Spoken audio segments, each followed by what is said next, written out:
போயிருக்காங்க அவ்வளோ பேர் மொத்தமாக, இல்லைன்னா அவ்வளோ பேர் போக மாட்டாங்க சார். அடுத்தடுத்து லீவ் வர்றதுனால அப்படி போயிருக்காங்க சார்.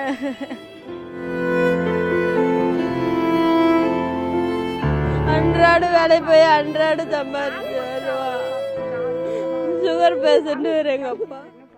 பட்டாசு தொழிலுக்கு பெயர் பெற்ற விருதுநகரில் ஒரு கிராமமே கண்ணீரில் மிதக்கிறது. ஒரே நாளில் 25 உயிர்களை பறித்த அந்த பயங்கர விபத்து எப்படி நடந்தது? விருதுநகர் மாவட்டம் கண்டனார்பட்டி பட்டாசு ஆலை விபத்து குறித்து விரிவாக பார்க்கலாம்.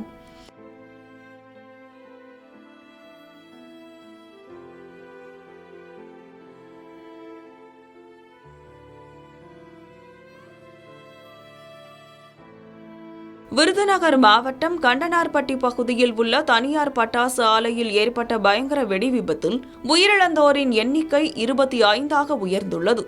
நேற்று பிற்பகல் நடந்த இந்த விபத்து அப்பகுதி மக்களை பெரும் சோகத்தில் ஆழ்த்தியுள்ளது. இந்த விபத்தில் உயிரிழந்தவர்களில் பெரும்பாலானோர் சேர்வைக்காரன்பட்டி கிராமத்தைச் சேர்ந்தவர்கள் என்பது தெரியவந்துள்ளது.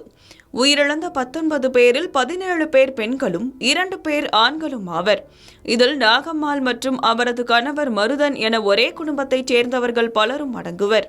பலரது உடல்கள் அடையாளம் காண முடியாத அளவுக்கு சிதைந்துள்ளதால் உறவினர்கள் கதறி அழும் காட்சி காண்போரை உருக்குலைய வைக்கிறது. இது எங்க கிராமமே ரொம்ப சோகத்தில் இருக்குது. ரொம்ப இதுக்கு ஏதாவது மாற்று தொழில் ஏற்பாடு பண்ணி கொடுத்தா நல்லா இருக்கும். சின்ன குழந்தைகளாம் விட்டுட்டு போயிட்டாங்க. அவங்களுக்கு ஏதாவது ஒரு நிவாரணம் கொடுக்கணும். இதுக்கு மேலே பேச முடியல. கிராமமே ரொம்ப சோகத்தில் இருக்குது. பயிராசு நம்பி தான் நாங்கள் தொழில் இருக்கோம். எங்களுக்கு விவசாயம் எதுவுமே இல்லை. பயிராசு தொழில் தான் எங்களுக்கு முழு நேர தொழில். நீங்கள் அதுக்கு ஏதாவது வழி பண்ணி கொடுங்க. விபத்து நடந்தவுடன் விருதுநகர், சிவகாசி மற்றும் சாத்தூர் பகுதிகளில் இருந்து தீயணைப்பு வீரர்கள் விரைந்து வந்து மீட்பு பணிகளில் ஈடுபட்டனர். எனினும் மீட்பு பணியின் போது ஏற்பட்ட 2வது வெடி விபத்தினால் தீயணைப்பு வீரர்கள் மற்றும் காவல்துறையினர் உட்பட சிலர் காயமடைந்து மருத்துவமனையில் அனுமதிக்கப்பட்டுள்ளனர். இந்த சம்பவத்தில் படுகாயமடைந்தவர்களுக்கு விருதுநகர் அரசு மருத்துவக் கல்லூரி மருத்துவமனையில் தீவிர சிகிச்சை அளிக்கப்பட்டு வருகிறது. இந்த கோர விபத்து குறித்து அறிந்த முதலமைச்சர் மு.க.ஸ்டாலின் அமைச்சர்கள் KKSSR ராமச்சந்திரன் மற்றும் தங்கம் தென்னரசு ஆகியோரை உடனடியாக சம்பவ இடத்திற்கு அனுப்பி மீட்பு பணிகளை வேகப்படுத்த உத்தரவிட்டுள்ளார்.